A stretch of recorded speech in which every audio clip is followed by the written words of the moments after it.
Hi, everyone. Welcome back. We've got a new story to share with you. So let's begin. My name is Ryan, and this is a story I never thought I'd be telling. I was married to Sarah, my fiancée of 2 years. She was everything I thought I wanted in a wife, kind, supportive, and the person I imagined spending the rest of my life with. When we finally got married, I was at a crossroads in my life. I had been in the military for years. And while I took pride in my service, I knew deep down that I wanted something different. Something that would allow me to be home, to wake up next to my wife every morning instead of being deployed for months at a time. The idea of leaving the military was on my mind constantly, but there was one big problem. I had no idea what I would do next. I'd spent so many years as a soldier that civilian life felt like foreign territory. I thought about different options, maybe private security, maybe something complicated. I was completely unrelated to the military. But every time I tried to make a decision, I hit a wall. I wanted stability, but I also wanted purpose. And I didn't want to jump into something just because I was in a rush to leave. While I was still trying to figure it out, duty called again. I was deployed as part of a special forces team to assist in an operation overseas. It wasn't supposed to be a long mission. Just a couple months, I told myself. Just one last job. And then I'd be home for good. I reassured Sarah that this was temporary, that when I got back, I would finally leave the military. And we could start building the life we always talked about. She seemed to understand, though I could tell she wasn't happy about it. I promised her that this would be the last time she'd have to watch me walk out the door with a packed bag, wondering when, or if I'd come back. At the time, I believed every word I said. But life has a way of throwing unexpected punches. And I had no idea that this deployment would change everything. They told us the mission would be straightforward. Get in, assist local forces, neutralize a threat, and get out. I didn't question it.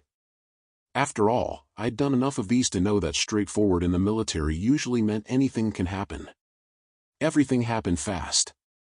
1 minute, we were clearing a compound. And the next, an explosion rocked the entire area.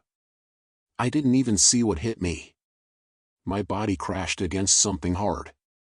The impact knocked the wind out of me, but adrenaline kept me focused. I forced myself up, my ears ringing with my vision shaky.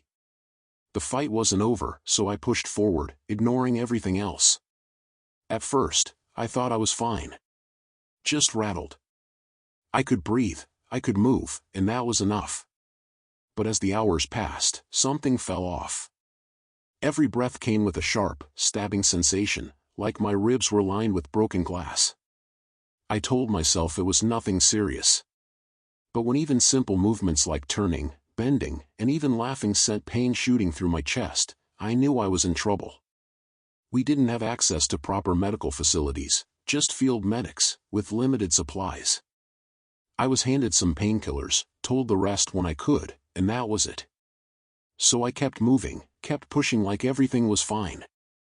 I called Sarah when I had the chance, but I never told her about the injury. What was the point? She couldn't do anything from where she was, and I knew how she worried. If I told her, she'd lose sleep, she'd stress. And for what? So I downplayed everything, kept the conversation light, and told her I missed her. She had no idea that on the other end of the call, I was sitting in a makeshift barracks, forcing myself to breathe through the pain, counting down the days until I could go home. Eventually, my body made the decision for me. The pain didn't get better. It got worse even with the meds. They had no choice but to pull me from the field and send me back to the US for proper treatment. But I had no idea that the worst pain was still ahead of me, and it had nothing to do with my ribs. When I finally got back to the US, the doctors confirmed what I had already suspected: cracked ribs and internal bruising. The pain had become a part of me by then, a dull, constant ache that flared up every time I moved too fast or took too deep a breath. They told me I was lucky. If the impact had been just a little harder, I could have suffered organ damage or a punctured lung. But luck didn't make it hurt any less. Every time I breathed, laughed, or even shifted in bed, it felt like someone was driving a screwdriver into my side. Despite all this, I kept the truth from Sarah. We talked regularly, and every time she asked how I was doing, I gave her the same answer. I'm fine, just tired. It was easier to just pretend. So I put on a strong voice, made jokes when I could, and assured her I'd be home soon. I could tell she missed me. She would always say things like, "I just want you back." I hate sleeping alone. I felt guilty for lying, but I figured it was temporary. Once I healed and got home, none of this would matter. Recovery was slow. The doctors prescribed pain meds, but I hated how they made me feel foggy, detached, so I took them only when the pain got unbearable. Instead, I focused on the breathing exercises they gave me, forcing myself to take slow, deep breaths, even when it felt like my ribs were about to snap in half. The first couple of weeks were the worst. Sleeping was nearly impossible, and I had to move like an old man just to get out of bed. But little by little, I got stronger. After a month, I could finally take a deep breath without wincing. The soreness was still there, but I could function again. That was good enough for me. When the doctors finally cleared me, they told me to take it easy and get some real rest at home. That sounded good on paper, but I knew myself. I wasn't the type to sit around and recover. I just wanted to go home and figure out my next steps. But instead of calling Sarah to tell her I was coming, I decided to surprise her. I imagined the look on her face when she saw me standing in front of her. She had been saying how much she missed me, how hard it was being alone. I figured surprising her would be the perfect way to make up for all the time apart. I had no idea that I was walking straight into a nightmare. I had been waiting for this moment for months, coming home, and finally holding my wife again. But as I stepped through the front door, something felt off. Normally, if Sarah was home, the TV would be on, or music would be playing. But there was nothing. I closed the door behind me, listening. What I heard instead stopped me cold. It was faint at first, a soft moan. Then the unmistakable creak of our bed. My body tensed, my breath catching in my throat. Something was happening in that bedroom, and I was about to walk straight into it. I moved toward the door, my steps slow and controlled. When I pushed open the bedroom door, I saw Sarah, my wife, tangled in bed with another man. Sarah gasped, scrambling to pull the sheets over herself, while the guy, a stranger to me, fumbled, trying to cover his exposed body. "Don't move an inch before I use my gun," I commanded them. Sarah's breath hitched. The guy's face went pale. They obeyed instantly, frozen in place, terrified of what I might do. And for the first time in my life, I saw my wife look at me like I was a stranger, like she had no idea what I was capable of. I stood there for a moment, just staring at them. Then I instructed them to move to the living room. "Now, and don't even think about putting anything on." Sarah let out a choked sob, her hands trembling as she clutched at the sheets. The man looked like he wanted to argue, possibly beg or explain, but one look at my face and he must have thought better of it. Slowly, they peeled themselves off the bed, eyes downcast, their movements stiff with humiliation. I followed them out. In the living room, they stood awkwardly, trying to cover themselves. But I wasn't about to let them hide from this. I pulled my phone out, flipped on the camera, and hit record. "Sit," I ordered. Sarah whimpered, fresh tears spilling down her face as she lowered herself onto the couch. The guy hesitated, his jaw tightening like he was about to protest. I took a step closer, my grip tightening on my phone, and his defiance crumbled. He sat, his shoulders hunched. "Let's start simple," I said, keeping my voice eerily calm. "Who the hell are you?" I'm Jason," he mumbled, barely above a whisper. "Jason who?" I pressed, tilting my head. "Jason Carter," he said, his voice shaking. I turned my gaze to Sarah. She wouldn't even look at me, her hands shaking as she wiped at her tear-streaked face. "How long?" I asked. She let out a broken sob. "Ryan, please." "How long?" She opened her mouth, hesitated, then dropped her head. Since we got married, the words hit harder than anything I've experienced. I let out a breath, my grip on the phone tightening. So, this has been going on the entire time? The whole damn marriage. Sarah was full on sobbing now, her face crumpled in misery. I'm so sorry, she choked out. I didn't mean to, I swear. It was the devil, Ryan, I wasn't thinking. I laughed, shaking my head. The devil. I repeated, staring at her, like she was a stranger. You really expect me to buy that? Her cries got louder as she begged. But I wasn't interested in excuses. I wasn't interested in her crocodile tears. At that moment, there wasn't a single doubt in my mind. This marriage was over.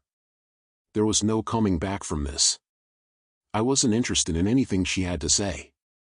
I turned my attention to the man sitting beside her, the man who had been in my bed.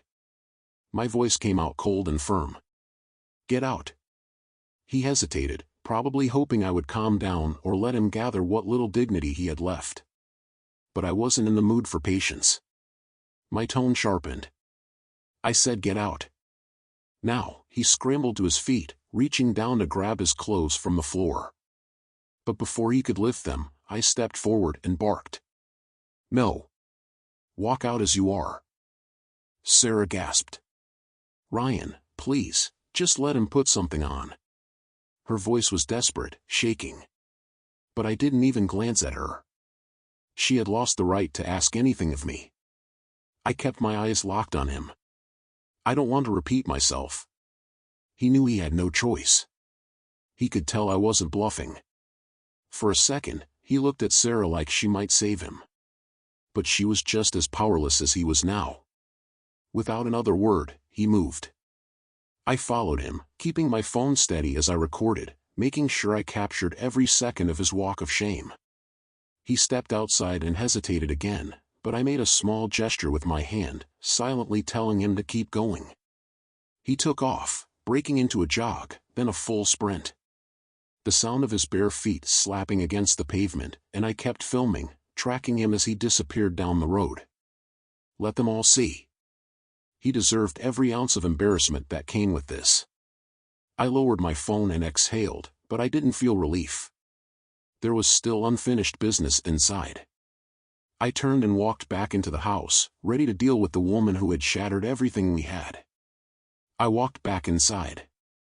Sarah had taken the opportunity to throw on some clothes, probably thinking it would make things easier. It didn't. Seeing her standing there didn't erase what I had just witnessed. She looked at me. I swollen from crying, mouth trembling like she wanted to say something, but didn't know where to start. I didn't need her words. I took a deep breath, then spoke directly. It's over. She started stepping toward me, hands reaching out. Ryan, please, she sobbed. I wasn't thinking. I made a mistake. I love you, I swear. I held up a hand, stopping her right there. You have two choices, I said. Either you leave this house or I will. But if I walk out, I'm done paying for this place, which means you're on your own. Her face crumpled. She knew exactly what that meant. We were renting, and the lease was in my name. Every bill, every expense, I covered it. If I left, she'd have to figure out how to keep a roof over her head. That wasn't my problem anymore. Sarah gasped. Ryan, please, just let him put something on. Her voice was desperate, shaking. But I didn't even glance at her. She had lost the right to ask anything of me. I kept my eyes locked on him. I don't want to repeat myself. He knew he had no choice. He could tell I wasn't bluffing. For a second, he looked at Sarah like she might save him. But she was just as powerless as he was now. Without another word, he moved. I followed him, keeping my phone steady as I recorded, making sure I captured every second of his walk of shame. He stepped outside and hesitated again, but I made a small gesture with my hand, silently telling him to keep going. He took off, breaking into a jog, then a full sprint. The sound of his bare feet slapping against the pavement, and I kept filming, tracking him as he disappeared down the road. Let them all see. He deserved every ounce of embarrassment that came with this. I lowered my phone and exhaled, but I didn't feel relief. There was still unfinished business inside. I turned and walked back into the house, ready to deal with the woman who had shattered everything we had. I walked back inside. Sarah had taken the opportunity to throw on some clothes, probably thinking it would make things easier. It didn't. Seeing her standing there didn't erase what I had just witnessed. She looked at me. I swollen from crying, mouth trembling like she wanted to say something, but didn't know where to start. I didn't need her words. I took a deep breath, then spoke directly. It's over. She started stepping toward me, hands reaching out. Ryan, please, she sobbed. I wasn't thinking. I made a mistake. I love you, I swear. I held up a hand, stopping her right there. You have two choices, I said. Either you leave this house or I will. But if I walk out, I'm done paying for this place, which means you're on your own. Her face crumpled. She knew exactly what that meant. We were renting, and the lease was in my name. Every bill, every expense, I covered it. If I left, she'd have to figure out how to keep a roof over her head. That wasn't my problem anymore. There was only the truth. And the truth was that I didn't want her. I didn't want to be in a marriage where I had to wonder who she was with when I wasn't home. I didn't want to live with the image of her and her ex burned into my mind every time I looked at her. I still planned to upload the video of that bastard running naked through the neighborhood. That video wasn't just proof of what happened. It was a reminder. A reminder that I saw the truth with my own eyes. Once the divorce was finalized, I would post it. Let the world see the kind of man he was. Let him live with the same humiliation he had no problem letting me feel. As for me, I was still figuring things out. Before all this, I had been planning to leave the military, to settle down and start something new. But now I wasn't so sure. My future felt like a giant question mark. Everything I thought I was building had crumbled overnight. The military had its challenges, but at least I knew where I stood there. Out here, I didn't know anything anymore. One thing I did know was that I didn't trust love. Not anymore. I had faced danger, pain, and even death, but nothing had hurt me like this. A wound to the body heals. A wound to the soul that one stays with you. Maybe one day I'd meet someone new. Maybe one day I'd feel something real again. But not now. Not anytime soon. Right now I was done. Done with love. Done with relationships. Done with opening myself up just to be torn apart. So that's my story. That's what happened. I don't tell it for sympathy. I don't need anyone to feel bad for me. I tell it because betrayal is real and it can come from the person you least expect. If you were in my position, if you walked in and saw what I saw, what would you have done? Please share your thoughts.